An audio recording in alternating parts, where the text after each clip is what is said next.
perhaps would have given a little bit more in terms of confidence, but not to complain. We've got an up day. That is what matters. Ajay Vora is with us, Head of Equities at Nuvama Asset Management. Ajay, great to have you with us here. Thank you very much for your time. I want to start by putting out a chart which you've sent over to us, just to establish the chart and ask you to kind of talk about it. So let's just put this up. What Ajay wants to talk about is the MSCI emerging market chart, which is the sort of pink line on the screen, and the green one is the US 10-year Treasury yield. And I think the graphic is pretty self-explanatory.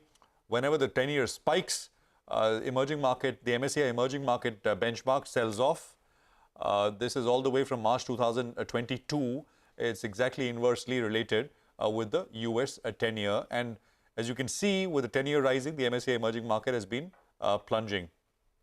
Ajay, so the chart is established, it's on the screen. What do we make of what the market wants to do from here? Will we have to kind of foretell what the US 10-year is going to do to kind of decipher what the market here will do? That's tough. But what's your sense? Yeah, so thanks a lot, Prashant, for having me on the show. So the only reason, why this chart is extremely important is, personally, I feel that it's very clear that, our markets are likely to stay in this range for some more time. And I think that's what we discussed last time as well. 2-3 months back, there was a consensus view globally as well that the interest rates have maybe peaked and therefore the inflation will come off, and said therefore, the market should start rallying. But over last, 1 or 2 months, that view has been negated because of the overall core CPI data as well as the strong employment data in US. And therefore, we have seen this 10-year rising again from 3.3 levels to 4% now. So the point is that, whenever you have this kind of an environment where it is established that the interest rates are likely to stay higher, it is unlikely that most of the markets would have a valuation expansion.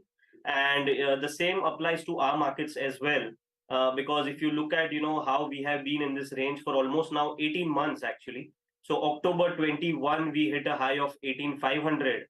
And we are in March 23, so we are still 5% lower from those levels. So the best part is that we haven't collapsed as such, broadly because of the domestic flows and also no major earnings downgrade. But post-festive season, which is like from November 22 onwards, we have been seeing a reasonable slowdown on the discretionary side. And I think market is taking its own time to see where this slowdown extends and settles down. And therefore the magnitude of the earnings downgrade. So my sense is that globally, higher interest rates, and locally, till we see this overall slowdown settling in, we will stay in this range, except for the technical factors. There cannot be a significant reason for markets to rally sharply. And why I say technical, because as you rightly mentioned just a few minutes back, that we have been taking support somewhere around 200 DMA at around 17,350. And if you look at the positioning as well, the FI positioning again is at all-time high of around 13,000 crores short, around 130,000 contracts. So that needs some adjustment, so which is taking place, and we are taking a decent support from there. But broadly, I think the range is here to stay for some more time. Ajay, we're making very, very valid points. We have earnings, a bit of an earnings hurdle that we have seen in the past quarter as well. Earnings weren't really up to expectations, but there is risk on the downside. And then you have this El Nino that's, that's suddenly come to fore as well. So let's see how this goes. But, sometimes these markets, when they're a little bit jittery, they give you good buying opportunities. So let me ask you about the banking space. You have been fairly positive out there. That's seen the hardest knock. Last couple of days, it's bounced back quite well. What would you buy from the banking pack? Would it be the private sector banks, the large ones, or some of these PSU banks as well, still offering great value? So, Nigel, on banking, I strongly feel that there is nothing wrong with the banking sector with us right now, and we are going we are going through a similar phase what we saw in Jan to June last year. At that time also, we were looking at fairly strong numbers going forward. But because of the FI selling, the sector was underperforming big time. And I think over last 2-3 months, again, it is the same reason. And we all saw the strong numbers in Q3. which most of the private banks reported significant margin expansion, a healthy credit growth, benign asset quality. So fundamentals are very much in place. It's only that, this is what FI owns in a big quantity, and therefore, their selling will continue to put some pressure. Let me just give you, one important data. You'll be surprised that, say, suppose, Nifty CAGR over last 5 years has been around 11-12%, and Bank Nifty CAGR over last 5 years has been 10%.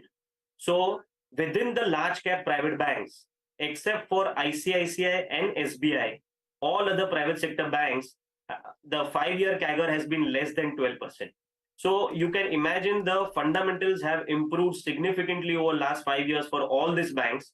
But actually, if you look at the market performance, it has been quite subpar and very ordinary. So my sense is that, we have gone through this period of around $60 billion of outflow in 2 years from FIs, 36 billion last year and 24 billion this year, which has led to a sharp, I would say, a significant overhang on the banking stocks. Once we clear this, maybe a couple of quarters from now, because of maybe, whenever the Fed changes their stance or whenever the selling abates, we'll see a decent performance from all these banks. So therefore, we continue to stay bullish on the banks. Okay, so bullish on the banks. Ajay, let me not ask you about a sector now, but let me ask you about a theme. I've been just remembering a conversation I had today earlier with a company that's about to list, Dev Talk, the new IPO that's opening out. My question is very simple. I mean, A, would you look to play this Go Green theme? And if yes, then through what kind of companies? I mean, on the auto side, we remember what's happening to this company, Electra, right? Last couple of days with their hydrogen buses, and now you have this new entrant, and Degvi told us they want to be pretty big in the EV space when it comes to transmission systems. So if you're looking to play the theme of Go Green, then what part of the cycle or what part of, things would you really target?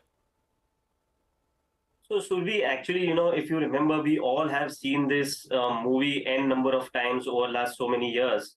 Whenever a particular IPO theme is coming up with, or, many larger companies are getting listed in a new space, people do get excited. But the point is that, although the opportunity size may be very big, but the gestation period and the profitability both will take a lot of time.